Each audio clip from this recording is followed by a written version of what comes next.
Assalamualaikum warahmatullahi wabarakatuh. Yang terhormat Bapak Ibu penguji, yang terhormat Bapak Satya selagi pembimbing saya dan Ibu Muniro selagi co-pembimbing saya. Saya di sini akan mempresentasikan proposal skripsi saya, yaitu efek job satisfaction terhadap organizational commitment karyawan generasi Y dan generasi Z di PT Coca-Cola Amatil Indonesia. Nah, kenapa job satisfaction dan organizational commitment? Komitmen organisasi adalah sikap yang mencerminkan kesetiaan karyawan kepada organisasi dan proses-proses berkelanjutannya. Dan kenapa saya mengambil job satisfaction? Karena job satisfaction adalah respon emosional dari individu tentang pekerjaan yang mengharapkan pertemuan dan keinginan kebutuhan. Nanti saya akan merasakan kenapa dua ini sangat berhubungan. Nah, kenapa saya mengambil juga generasi Y dan generasi Z? Saya melihat akan ke depannya. Di tahun 2025 menurut riset, generasi Y dan generasi Z menjadi karyawan dominan yang ada di pasar pekerjaan.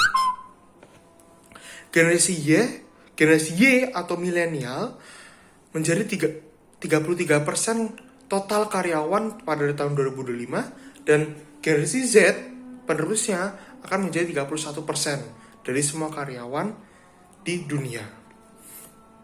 Nah, kenapa saya mengambil juga PT Coca-Cola Amatil Indonesia?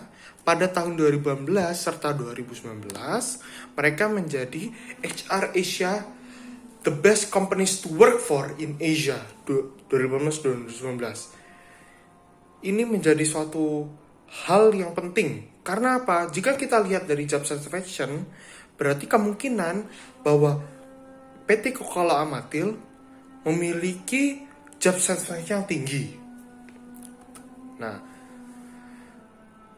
kita akan lihat bagaimana sih job satisfaction bisa mengetahui job satisfaction yang tinggi. Kita melihat dimensi-dimensinya yang real, yaitu ada 3: pay, supervisor, dan coworker.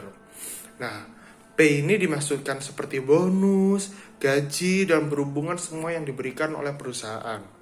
Supervisor yaitu atasan-atasan karyawan seperti manajer maupun CEO, dan coworker yaitu teman-teman dari karyawan itu sendiri di perusahaan yang sebaya. Maksud dalam hal ini yang bukan atasan maupun bawahan, tapi juga sebaya dari kedudukan di perusahaan itu. Nah, dalam dimensi organisasi komitmen ada 3 juga, yaitu afektif, berkelanjutan, dan normatif. Afektif di sini yaitu rasa akan close-nya dengan perusahaan, akan keluargaannya, akan bahwa mereka termasuk dari organisasi tersebut. Berkelanjutan yaitu seperti misalnya jika perusahaan itu merugi, maka mereka secara individu juga merasa merugi dari situ. Dan terakhir normatif yaitu komitmen dengan duty bound, yaitu dengan pekerjaan yang benar-benar ya saya harus melakukan itu contohnya.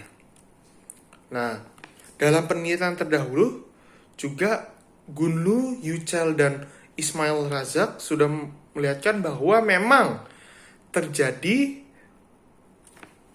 efek yang positif antara job satisfaction dan organizational commitment.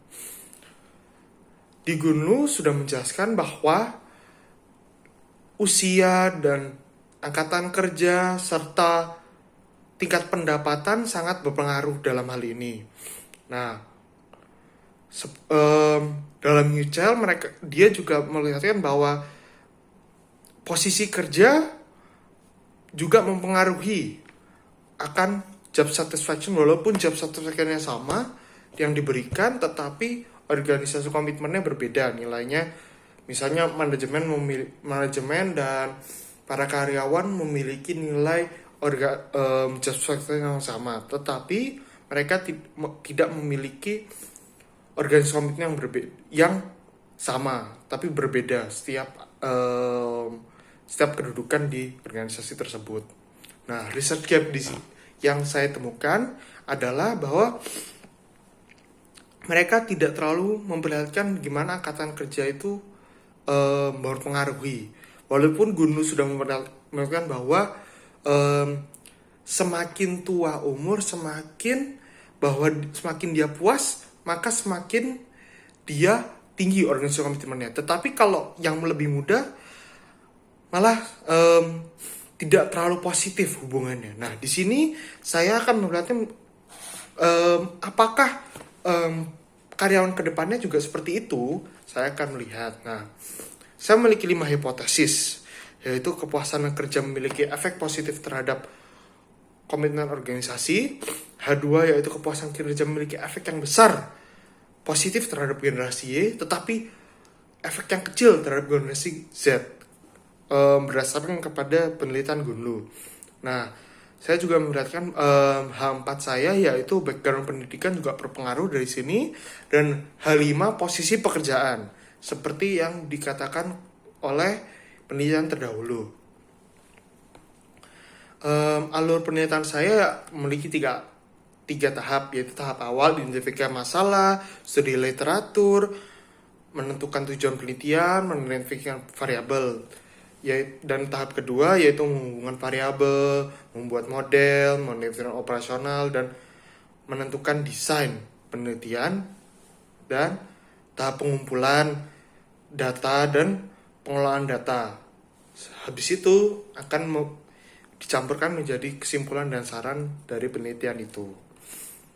Nah, ada banyak variabel dari penelitian saya, yaitu jenis kelamin, umur, pendidikan, posisi perusahaan, serta dari pertanyaan-pertanyaan dari kepuasan kerja serta komitmen organisasi yang ada di PWT.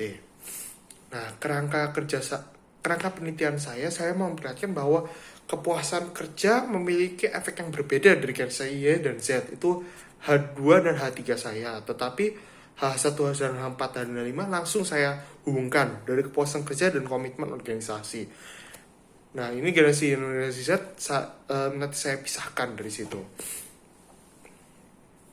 Tapi sebelum saya mengambil semua itu, saya mengambil sampel dari PT Coca-Cola sendiri.